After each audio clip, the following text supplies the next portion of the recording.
Mr. Speaker, e ngā mema tēnā koutou katoa, e ngā kuia e kaumātua o te tau ihu, kai tahu, hauraki, Maori Trust Board, tēnā te mihi kia koutou, tēnā koutou, kia ora koutou katoa.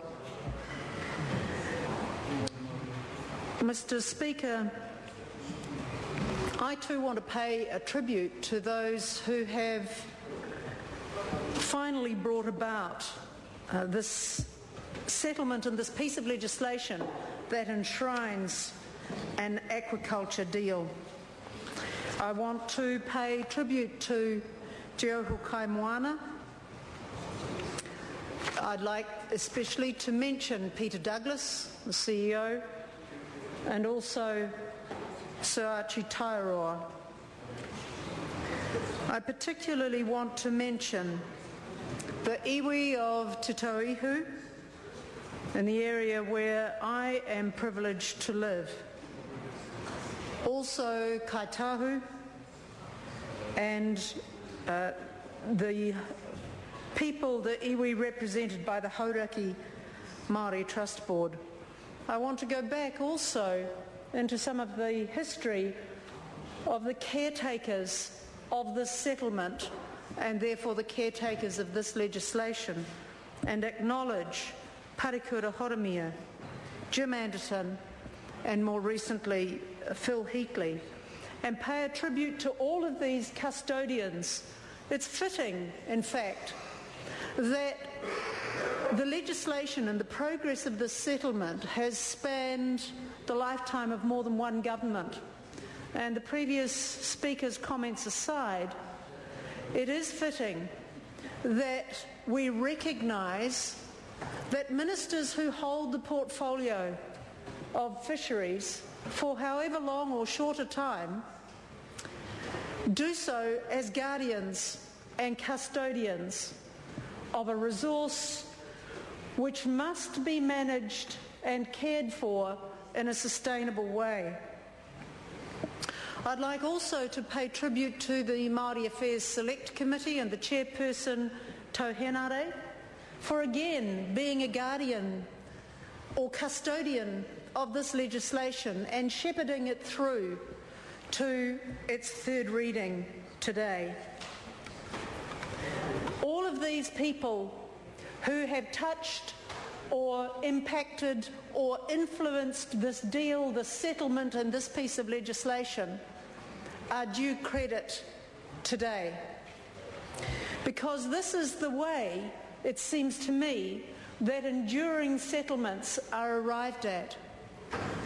And there is nothing more satisfactory in this House, in my experience, than giving life to an enduring settlement that works to satisfy the short, medium and long-term aspirations of all of those who have participated in its development and who have for a long time held to goals and ideals and aspirations that this kind of settlement can be achieved.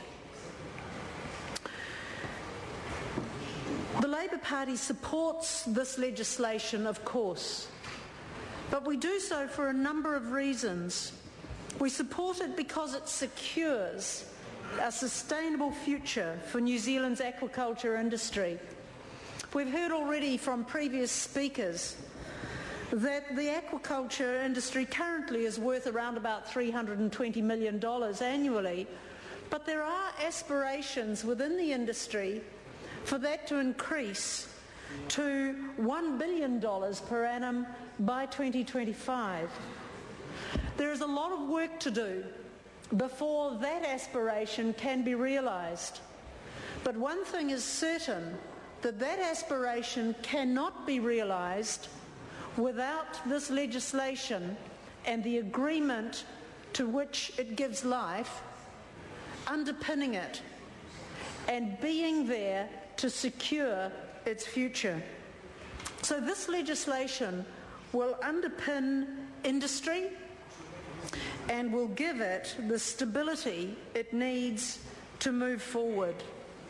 We here on this side of the House support it because it gives financial resources to iwi and hapu as promptly as possible, and it gives iwi certainty. Mr. Speaker, that certainty is a long way from the tension and the conflict arising out of the commercialisation of aquaculture, which culminated in a bitter dispute over the foreshore and seabed.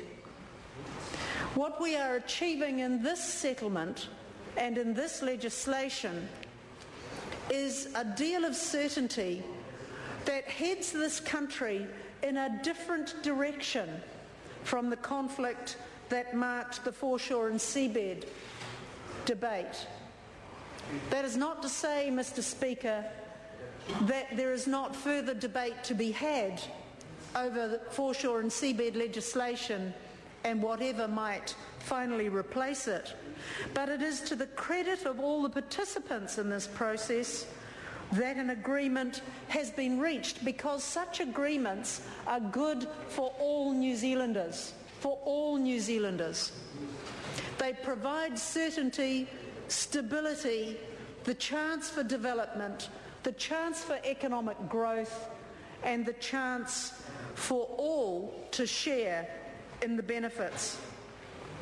One of the things that I'm particularly pleased about, Mr. Speaker, that this certainty now provides and underpins are the developments which are already underway in research and development in aquaculture in my hometown of Nelson.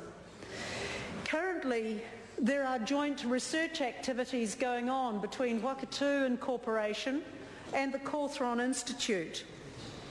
These research activities are designed to improve the quality, the size, the proliferation of shellfish within the aquaculture industry. It is a puzzle in Tasman Bay, and it's a puzzle that I haven't got to the bottom of yet, but it is a puzzle in Tasman Bay as to why the oysters stop growing at a certain point. They get to a certain size and they stop. And that is not, the reason for that is not clear, either to scientists or to iwi. And I know that Fred Tamiha feeds oysters by experiment in his garden, and he uses porridge, and they grow incredibly fat. I haven't enjoyed the pleasure of one of those oysters yet because I think he's still growing them. I think he's wanting them to become super-size oysters. And perhaps he will share the secret with the Cawthron Institute before very long. But this legislation gives certainty that the investment that is being put in jointly by the Cawthron Institute and Aquaculture Incorporation will develop and grow and enhance an industry from which we can all benefit. Mr. Speaker, the Marlborough Sounds, Tasman Bay, the Hauraki Gulf are areas which should be the breeding ground and a secure breeding ground for this vital and embryonic industry in New Zealand. This industry has nowhere near yet achieved its potential, and it is to the credit of the iwi involved and the various ministers who have shepherded this legislation through that we have got to this point of third reading where we can celebrate a deal of certainty and a vibrant future for the aquaculture industry. Mr. Speaker, this is a great pleasure to speak to, and I look forward to celebrating the passage of this third reading with the Kuiing Kaumatua in the public gallery shortly after the passage of the legislation. Kia ora koutou katoa. Mr. Speaker.